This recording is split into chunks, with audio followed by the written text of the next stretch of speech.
Pour une séance photo spéciale, une équipe de photographes remplit une piscine très profonde et y laisse tomber un canapé pour que le mannequin puisse poser dessus. Des travaille sur cette séance photo et a demandé à sa petite amie Quoi d'amener leur chien Lucky afin qu'il apparaisse lui aussi sur les photos. Comme Day est diabétique, il doit prendre un moment pour faire son injection d'insuline. Quoi reste avec lui et sort une boîte à musique pour plaisanter sur une éventuelle grossesse, ce qui énerve Day.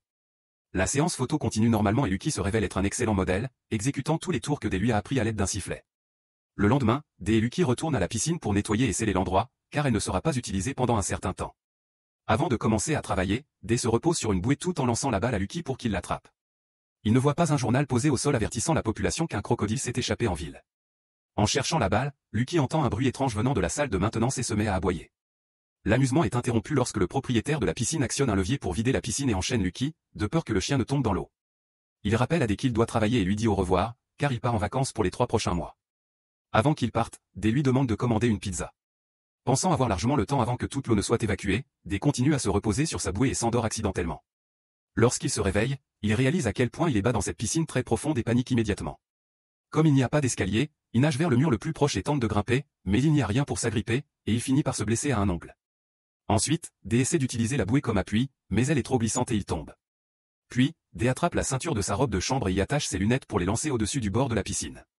Il réussit à toucher son téléphone portable, mais ce n'est pas assez fort pour le faire basculer. Il commence alors à crier à l'aide, sans succès. À ce moment-là, son téléphone se met à sonner et à vibrer, ce qui le pousse lentement vers le bord. Day attend pour l'attraper mais se fait distraire lorsque Lucky, en aboyant, glisse et se retrouve suspendu au bord par sa laisse. Désespéré, Day nage aussi vite qu'il peut et utilise la bouée pour pousser Lucky vers le haut, le sauvant juste avant que la laisse ne l'étrangle. Cela signifie qu'il n'est pas là pour attraper le téléphone quand il tombe, mais celui-ci est toujours connecté au chargeur, donc il reste suspendu contre le mur de la piscine. Day se précipite vers lui mais ne peut pas l'atteindre, il doit donc sauter. Un mouvement de sa main débranche accidentellement le téléphone, qui tombe dans l'eau. Le temps que Day plonge pour le récupérer, l'eau l'a déjà endommagé. Ensuite, Day décide qu'il doit empêcher l'eau de s'écouler davantage, alors il plonge et recouvre la grille d'évacuation avec sa robe. Dans le processus, la chaîne de sa ceinture se coince accidentellement dans le tissu. Alors que Day lutte pour se libérer, le livreur de pizza arrive et ne voit personne. Il appelle le propriétaire de la piscine, qui lui dit de laisser la pizza et de partir. Quand Day parvient enfin à décrocher la chaîne, il remonte à la surface et appelle à l'aide, mais le livreur est déjà reparti en moto et le bruit du moteur l'empêche d'entendre quoi que ce soit. N'ayant rien d'autre à faire qu'attendre de l'aide, Day remonte sur sa bouée pour se reposer et s'endort à nouveau. Quelques instants plus tard, Quoi arrive et pense que Day s'amuse, alors elle décide de le rejoindre. Elle monte sur la plateforme et tente de sauter, mais elle glisse et se cogne la tête en tombant. Les aboiements de Lucky réveillent Day, qui nage immédiatement pour secourir sa petite amie inconsciente. Il reprend sa robe pour couvrir la blessure et place Quoi sur la bouée en criant à l'aide, sans succès. Lorsque la nuit tombe, le niveau de l'eau est si bas que Day peut se tenir debout. Il vérifie la blessure de Quoi et s'inquiète car elle saigne encore. Soudain, un bruit retentit et Lucky se met à aboyer frénétiquement. Le crocodile perdu s'était caché dans la salle de maintenance et en sort maintenant. Day le voit et tente de faire taire Lucky, mais le chien continue d'aboyer et le crocodile se dirige vers lui. Cependant, il glisse et tombe lui aussi dans la piscine. Terrifié, Day regarde sous l'eau et essaie de suivre la bête du regard. Lorsqu'il la sent nager près de ses jambes, Day monte sur le canapé pour prendre de la hauteur. Il crie alors sur Lucky, lui reprochant d'avoir attiré le crocodile dans la piscine.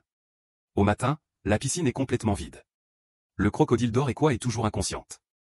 Day remarque quelque chose dans sa poche et est choqué de découvrir un test de grossesse positif.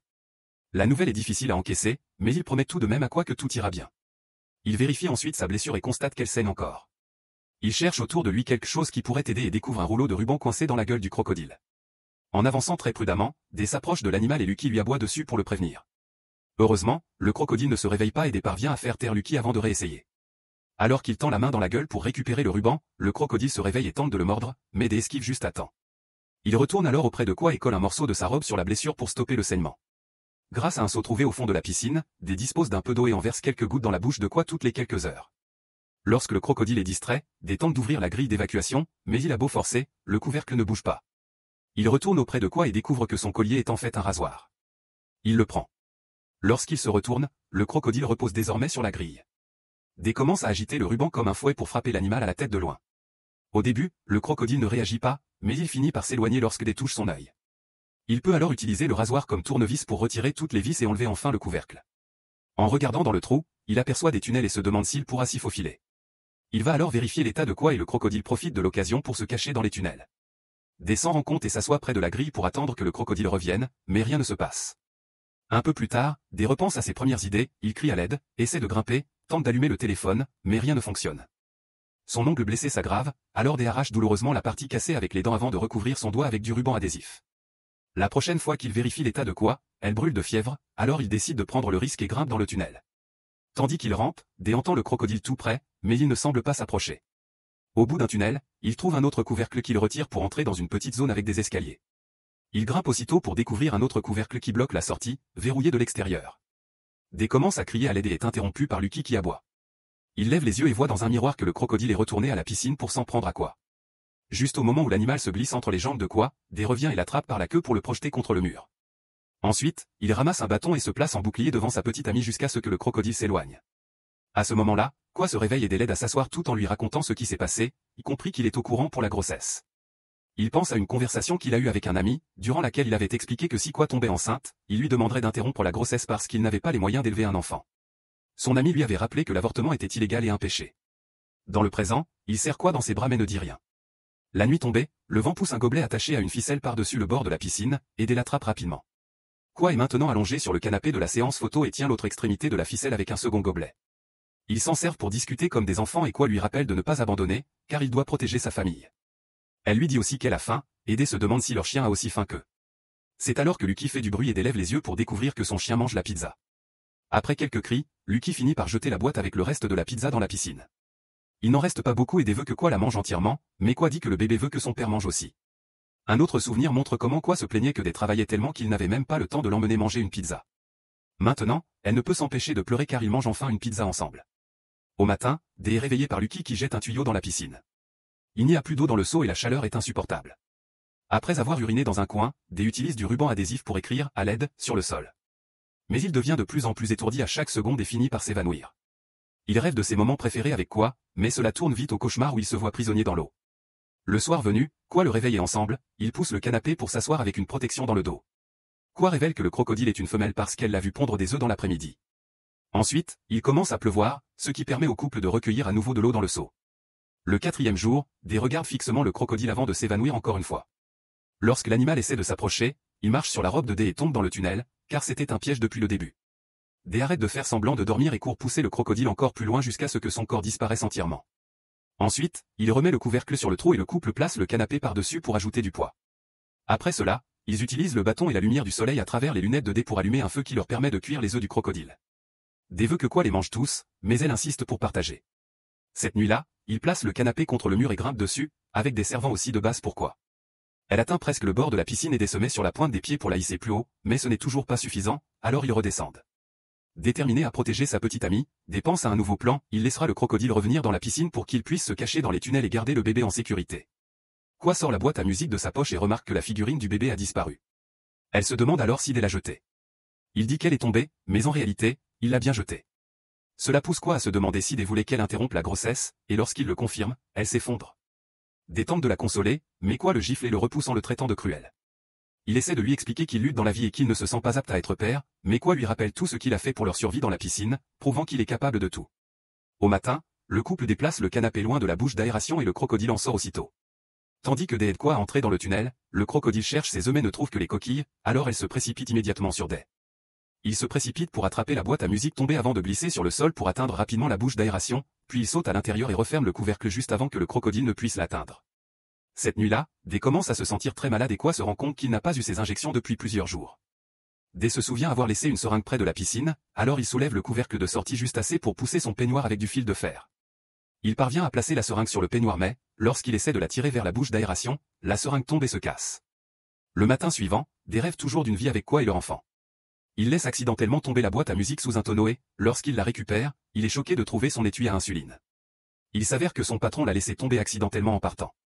Dé s'injecte immédiatement et se sent mieux. Un peu plus tard, ils aperçoivent un parachute dans le ciel et des cours en haut des escaliers pour crier à l'aide, mais personne ne l'entend. En redescendant, ils ne remarquent pas que le collier avec son sifflet s'accroche à un tuyau. Ils retournent alors rapidement à la piscine, seulement pour découvrir que le parachute est un jouet d'enfant. Ils recommencent à crier à l'aide, en vain. À ce moment-là, un vent fort se lève et fait voler des fils barbelés avec des vêtements. Le fil s'accroche à un tuyau et une grande partie tombe au bord de la piscine. Dé décide de grimper dessus, se blessant grièvement les mains. Son poids fait glisser le fil du tuyau, mais il continue malgré tout. Lorsqu'il est sur le point d'atteindre le bord, le fil cède et détombe. La mauvaise chute lui casse une jambe avant qu'il ne perde connaissance. Le 6e jour, Dé se réveille avec une douleur atroce. Utilisant des bâtons et du ruban adhésif, il fabrique une attelle autour de sa jambe cassée et s'évanouit à nouveau. Lorsqu'il se réveille, il voit que le crocodile lui mord la jambe. Dé lui donne des coups de pied et frappe sa tête avec le seau jusqu'à ce qu'elle s'éloigne. Cette nuit-là, il commence à pleuvoir et l'espace où quoi se cache commence à se remplir d'eau. Elle frappe le tonneau pour demander de l'aide, mais lorsque Dé essaie de rejoindre la bouche d'aération, le crocodile le pourchasse à nouveau. Pensant vite, Dé jette le canapé sur le crocodile pour l'immobiliser, puis saute dans le tunnel, refermant le couvercle derrière lui. L'entrée de la pièce de quoi est bloquée, alors Dé décide de chercher une sortie alternative. Après avoir exploré un moment, il trouve un autre couvercle et voit de la lumière passer à travers. Il commence à pousser jusqu'à l'ouvrir, pour finalement être déçu par ce qu'il trouve dehors, il y a en fait 2 piscines et les conduits les relient. Des hurles de frustration, au bord de l'effondrement. Lorsqu'il se calme, il retourne dans le tunnel mais s'évanouit presque aussitôt. Le 7e jour, le jouet parachute tombe dans la piscine et 2 personnes viennent le chercher. Ils attachent une échelle à un tonneau et la suspendent au bord de la piscine pour descendre. En ramassant le jouet, il remarque le message écrit avec du ruban et le sang. Cependant, à cause du canapé, il pense que tout cela fait partie d'un tournage. Il ne voit personne, car le couple est dans les tunnels et le crocodile est sous le canapé. Dé se réveille en entendant leur voix, mais quand il atteint la piscine, les hommes sont déjà partis. Au moins, ils ont laissé l'échelle, mais lorsque Dé essaie d'avancer, le crocodile surgit pour lui bloquer le chemin. Comme il pleut encore, le niveau d'eau dans la pièce de quoi monte rapidement, mais elle ne peut pas sortir car le tonneau bloque la bouche d'aération. Dé enlève sa chemise et l'attache autour de sa main, puis fait de même avec du fil barbelé. En reculant, il trébuche sur le seau et tombe, permettant au crocodile de mordre à nouveau sa jambe. Il lui donne plusieurs coups de pied pour la repousser, puis s'assoit sur elle et commence à la frapper avec sa main entourée de fil barbelé. Le crocodile réplique en le frappant avec sa queue pour le renverser, puis grimpe sur lui pour continuer l'attaque. Lorsque Dé lève les yeux, il voit quoi sur le point de mourir dans le miroir, ce qui lui redonne la force de se battre. Il tend la main derrière lui, casse un pied du canapé et l'enfonce dans l'œil du crocodile. Malheureusement, la pluie fait glisser les tonneaux, entraînant l'échelle avec eux. En voyant cela, Dé tombe à genoux, pensant que tout est perdu. Soudain, le crocodile le frappe dans le dos avant de lui mordre le ventre, provoquant des blessures graves. Alors qu'elle s'apprête à lui mordre aussi la tête, quoi trouve le sifflet et souffle dedans. Dé sort de sa torpeur et met le bâton dans la bouche du crocodile pour l'empêcher de mordre. Quoi continue de siffler et Lucky commence à aboyer. Dé tente de lui dire de rester en arrière. Lucky n'écoute pas et essaie de sauter dans la piscine, mais la chaîne lui casse le cou et son corps reste suspendu au bord. Un des furieux prend alors le tuyau lancé plus tôt par Lucky et l'enfonce dans la bouche du crocodile, poussant jusqu'à atteindre son cerveau pour enfin la tuer. Désespéré de sauver quoi, Dé n'a pas d'autre choix que d'utiliser le corps de Lucky pour grimper hors de la piscine. Lorsqu'il atteint la tête, il lui dit au revoir et laisse tomber le corps afin de continuer l'ascension avec seulement la chaîne. Ensuite, il se précipite vers l'autre bouche d'aération et essaie d'utiliser un tuyau pour l'ouvrir. La force exercée dans ce mouvement de levier fait plier le tuyau et le laisse suspendu au-dessus de l'autre piscine. Mais Dé refuse d'abandonner et continue jusqu'à ouvrir le couvercle. Le tuyau casse dans le processus et Dé tombe, mais il s'accroche juste à temps au bord de la piscine. Malgré la douleur à la jambe, Dé grimpe hors de la piscine et court pour sauter dans l'eau du tunnel. Il trouve quoi inconsciente et la tire hors de l'eau pour commencer immédiatement un massage cardiaque. Au début, il n'y a aucune réaction et Dé pleure en la serrant dans ses bras, pensant qu'elle est morte. Heureusement, ses cris de douleur la réveillent, et il se retrouve dans une étreinte.